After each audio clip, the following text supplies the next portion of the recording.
अगर सम्मान का ही भूखा है, शिक्षक लोगों को जब सम्मान मिल जाता है तो हम लोगों की भी आत्मा गर्व से, और हमारे पिताजी के लिए भी सबसे बड़ी श्रद्धांजलि वही होगी जब शिक्षक को सबसे बड़ा सम्मान मिलेगा। उनका जो अधिकार है, उनका परिवार वह शिक्षक समाज है जिसके लिए उनका जीवन पूरा समर्पित रहा है। शिक्षकों के लिए ही हम लोगों के पूरे परिवार का जीवन समर्पित रहा है। उनकी मूलभूत जो भी समस्याएं रही हैं, उस समस्याओं का निराकरण कराना ही हम लोगों का सबसे प्रथम कर्तव्य और दायित्व बनता है।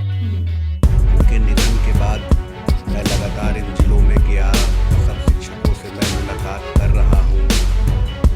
सारण शिक्षक निर्वाचन क्षेत्र में लगातार दिवंगत केदारनाथ पांडे के सुपुत्र आनंद पुष्कर घूम रहे हैं और लोगों से परेशानियां हो या फिर समस्या हो जानने की कोशिश भी कर रहे हैं। अब तक के कौन कौन सा क्षेत्र इन्होंने भ्रमण किया है और कहां कहां क्या क्या कुछ दिक्कतें आई जो इनके जहन में जो है इस विषय पर इन्हीं से बात करेंगे और जानेंगे कि लगातार आप चुनावी मूड में आ चुके हैं, क्योंकि चुनावी मूड में आने के बाद ही पता चल जाता है कि क्षेत्र का जैसे ही भ्रमण लोग करना शुरू कर देते हैं और एक करके एक एक चीज़ें जब समस्याएं आने लगती है तो वो चीज़ें सुलझाना बहुत मुश्किल हो जाता है, क्योंकि आप उस स्थिति में नहीं हैं जिस स्थिति में चुनाव की तैयारियों में आप जुटे हुए हैं। लेकिन क्योंकि लोग जब आपको जिम्मेदार ठहराया, एक जिम्मेदार नागरिक होने की वजह से आपको चुनाव लड़ने का जो है ये तो कैसे इसको देख रहे हैं पूरी प्रक्रिया? देखिए, पहले तो वंदना जी आपका बहुत स्वागत है। और इधर जो है कि 5 नवंबर के बाद 6 नवंबर से लगातार जो है कि हम छपरा, सिवान, गोपालगंज, बेतिया, मोतिहारी घूम रहे हैं। प्रत्येक जिला में जा रहे हैं, प्रत्येक विद्यालय में जा रहे हैं, प्रत्येक विद्यालय के शिक्षक से हमारी मुलाकात हो रही है।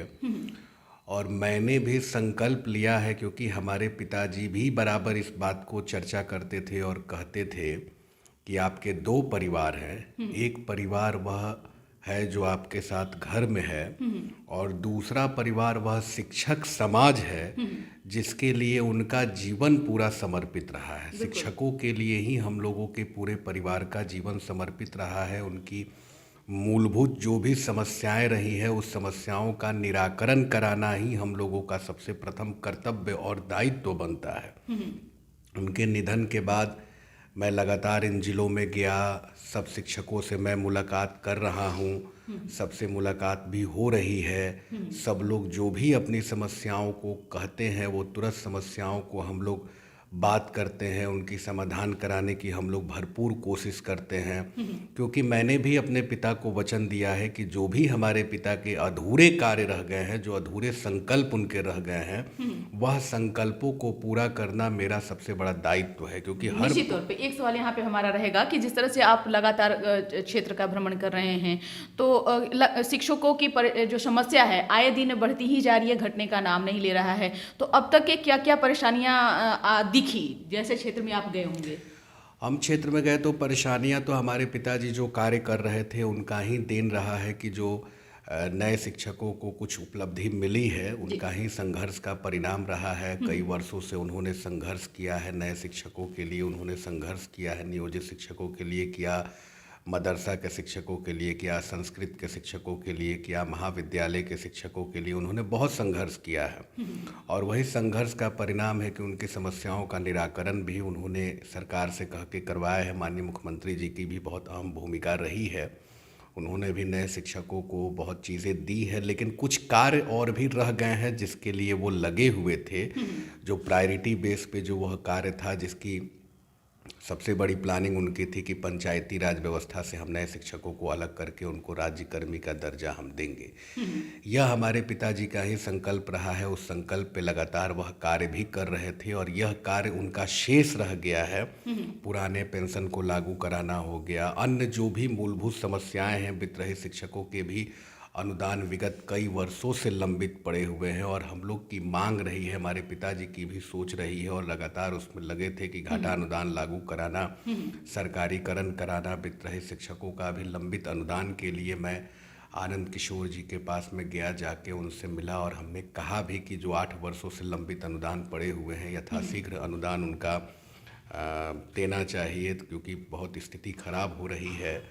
दूसरा, जो साथी लोग मूल्यांकन में लगे रहते हैं उनकी भी जो राशि बहुत कम मिलती है और एक टाइम बॉन्ड नहीं है, उसके लिए भी मैं जाके उनसे बात किया, मैंने कहा भी। फिर यहाँ से ज़िले से जो भी समस्याएं होती हैं, शिक्षकों की जो छोटी बड़ी जो भी समस्याएं होती है, उस समस्याओं का निराकरण कराने की भरपूर मेरी प्रयास होती है। निश्चित तौर पर एक सवाल यहाँ पे हम रुकेंगे, क्योंकि आप युवा हैं, युवा सोच रखने वाले हैं।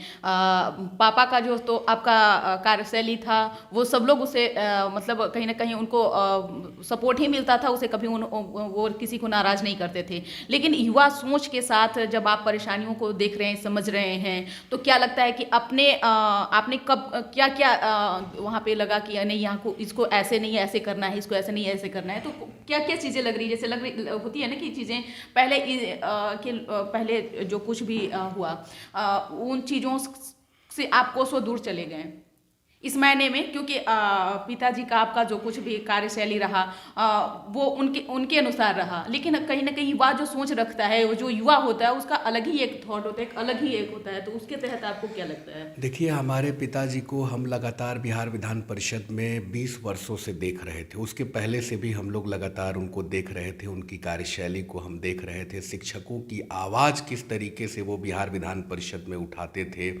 वह एक सर्वमान्य नेता थे और उनकी विद्वता के सामने जो है कि बड़े बड़े देश के विश्व स्तर के लोग जो है उनकी विद्वता के कायल भी रहे हैं। हमने देखा है कि बिहार विधान परिषद का कैसे वो ध्यानाकर्षण तैयार करते थे, तारांकित प्रश्न को तैयार करते थे, अल्पसूची प्रश्न को तैयार करते थे। आपका भी सहयोग रहता था? मैं भी लगातार बैठता था वहाँ, देखता था, उनकी कार्यशैली को देखता था, उनका लिखने की तरीके को मैं देखता था। जैसे हाउस का जब समन होता था तो हाउस में वो भेजते थे सवाल को, फिर बात करते थे, उस सवाल को मजबूती से उठाते थे। सबसे बड़ी चीज़ जो उनकी थी कि जब कोई सवाल आ जाता था तो वह सवाल की पूरी तैयारी करके, पूरा अध्ययन करके, पूरे लोगों से जानकारी लेके और फिर हाउस में खड़े होते थे और सरकार जब जवाब देती थी उस सवाल का, तो उस सवाल के जवाब में अपनी बातों को रखते थे और सरकार से अपनी बातों को मनवा लेना, यह उनकी बहुत बड़ी कार्यशैली थी। यह चीज़ मैंने देखा और इससे मैंने सीखा है। उस कार्यशैली को अब आप किस तरह से निखारेंगे? मैं तो एकदम उनके रास्ते पे चलूंगा और उनके रास्ते पे चल रहा हूं, क्योंकि मैं भी वचनबद्ध हूं और मैंने भी संकल्प लिया है कि हमारे पिता ने जो अपनी जीवन पूरे शिक्षक समाज के लिए समर्पित किया है, जिस तरीके से उन्होंने लड़ा है, वही लड़ाई मैं भी लड़ूंगा, क्योंकि उनका ही खून हमारे अंदर है। और जिस मजबूती ढंग से वह सड़क पे हो, सदन में हो, क्योंकि मैंने सड़क पे भी उनको आंदोलन करते हुए देखा है। कई बार मैं बिहार माध्यमिक शिक्षक संघ, अखिल भारतीय माध्यमिक शिक्षक संघ का जो सम्मेलन होते रहा है, उनकी धरना होते रहा है, दिल्ली में हुआ है, जंतर मंतर में हुआ है, पटना में हुआ है, मैं वहाँ लगातार जाते रहा हूँ। मैंने पुराने शिक्षकों को भी देखा है संघर्ष करते हुए, नए शिक्षकों को भी संघर्ष करते हुए देखा है, क्योंकि परवरिश ही वही हुई है। बिल्कुल। एक सवाल है कि अभी आप किन चीज़ों को लेकर के आप शिक्षा मंत्री से मिले, सेक्रेटरी से मिले, और क्या कुछ आश्वासन के तौर पे दिया गया? जैसे अभी कई जिले में कुछ समस्याएं आ रही थी, स्थानांतरण की भी समस्याएं आ रही थी, वो स्थानांतरण की समस्याओं पर भी हम लोग जाके मिले और बातचीत किए। उनसे हमने कहा कि हमारे पिताजी लगातार लगे हुए थे। फिर एक सरकार ने भी एक योजना बनाई थी, दीर्घकालीन प्लान था, जिसमें राज्यकर्मी का दर्जा देने की बात सरकार ने कहा था। तो बेसिकली क्या है कि पंचायती राज व्यवस्था से जब हमारे साथी अलग हो जाएंगे तो सारी समस्या उनकी ख़त्म हो जाएगी और सम्मानजनक अधिकार उनका सबसे बड़ा कर्तव्य है, क्योंकि शिक्षकों को सम्मान मिलना यह सबसे बड़ा चीज़ है। इसकी लड़ाई हमारे पिताजी लड़ते रहे हैं, क्योंकि हम लोग को क्या चाहिए, हम लोग को सबसे बड़ा चीज़ है कि सम्मान चाहिए। और शिक्षक अगर सम्मान का ही भूखा है, और शिक्षक लोगों को जब सम्मान मिल जाता है तो हम लोगों की भी आत्मा गर्व से, और हमारे पिताजी के लिए भी सबसे बड़ी श्रद्धांजलि वही होगी जब शिक्षक को सबसे बड़ा सम्मान मिलेगा। उनका जो अधिकार है, उनका अधिकार जब मिले। शिक्षकों की आवाज आप बनेंगे, शिक्षकों की समस्या आप जो है सदन से लेकर के मतलब सड़क तक जो संघर्ष है वो आप करेंगे, तो जाहिर सी बात है कि शिक्षकों की परेशानी कम होगी। जी, और हमारे पिताजी का सोच रहा है, समान स्कूल प्रणाली आयोग की अनुशंसा बराबर वो करते थे, उसकी लड़ाई वो लड़ते आ रहे थे विगत कई वर्षों से। और 2015 में जब इलाहाबाद ने समान स्कूल प्रणाली पे जब कहा, यह चर्चा का विषय बना, उसके बाद भी उन्होंने बिहार विधान परिषद में कई बार समान स्कूल प्रणाली आयोग को लागू कराने के लिए उन्होंने चर्चा किया। इससे कई फायदे हो सकते हैं, विद्यालय की आधारभूत संरचनाओं में भी सुधार हो सकता है। दूसरी बात है कि हमारे शिक्षकों का जो सम्मानजनक अधिकार है, सम्मान मिलना, उनके वेतन में सुधार होना, यह सब सारी सम्मानजनक सुविधाएं मिलना, शिक्षा के स्तर में भी काफ़ी सुधार हो सकता है। और पिताजी हमारे कहते हैं कि राज्य में जो है कि शिक्षा पे सरकार को अपना जीडीपी राशि बढ़ाना चाहिए। इसकी भी हम लोग मांग करते हैं कि 6% राशि भी पूरी खर्च नहीं हो पाती है, तो शिक्षा पे सरकार का बजट भी बढ़ना चाहिए। देश लेवल पे यह बजट बढ़ाने की बात हम लोग करते हैं और मांग भी करते हैं कि देश लेवल पे शिक्षा पे बजट भी बढ़ना चाहिए। और सबसे बड़ा बात क्या है कि हम लोगों का जो सम्मान है, जिस शिक्षक के सम्मान की लड़ाई हमारे पिताजी लड़ते रहे हैं, वह सम्मान मिलना चाहिए शिक्षकों को, चाहे जिसकी भी सरकार हो, वह सम्मान मिलना चाहिए। इसकी लड़ाई मेरे अंदर जितना भी दम है, जितना भी बल है, सड़क से लेकर सदन तक मैं शिक्षकों की लड़ाई लड़ते रहूंगा। और हमारे पिताजी के जो सपने रहे हैं, उन सपनों को साकार मैं अवश्य करूंगा, यह मैं वचनबद्ध हूँ। यही सब सारी चीज़ें हैं। बहुत बहुत शुक्रिया बात करने के लिए। तो आप सुन रहे थे क्या कुछ कहना था आनंद पुष्कर का। ये युवा सोच रखने वाले हैं और युवा के नाते इन्होंने कहा कि जो भी शिक्षकों की परेशानी है, खासतौर से सारण शिक्षक निर्वाचन क्षेत्र के जितने भी शिक्षक हैं, उनका तो सहयोग इनको मिल ही रहा है, और जो भी समस्याएं हैं उसको इन्होंने निदान करने का भी प्रयास करने को कहा है कि जब मैं चुनाव जीतूंगा, और ये किसी और के कहने पर मैं चुनाव नहीं लड़ रहा हूं, बल्कि मुख्यमंत्री और उप मुख्यमंत्री दोनों ने मुझे कहा कि दिवंगत केदारनाथ पांडे को सच्ची श्रद्धांजलि तभी होगी जब आप चुनाव लड़ेंगे। तो इनके कंधों पर बड़ी जिम्मेवारी है। देख, इस खबर बस इतना ही। बने रहिए न्यूज़ फाउंडेशन के साथ। तब तक कि हमारे चैनल को सब्सक्राइब नहीं किया तो कर लीजिएगा। धन्यवाद।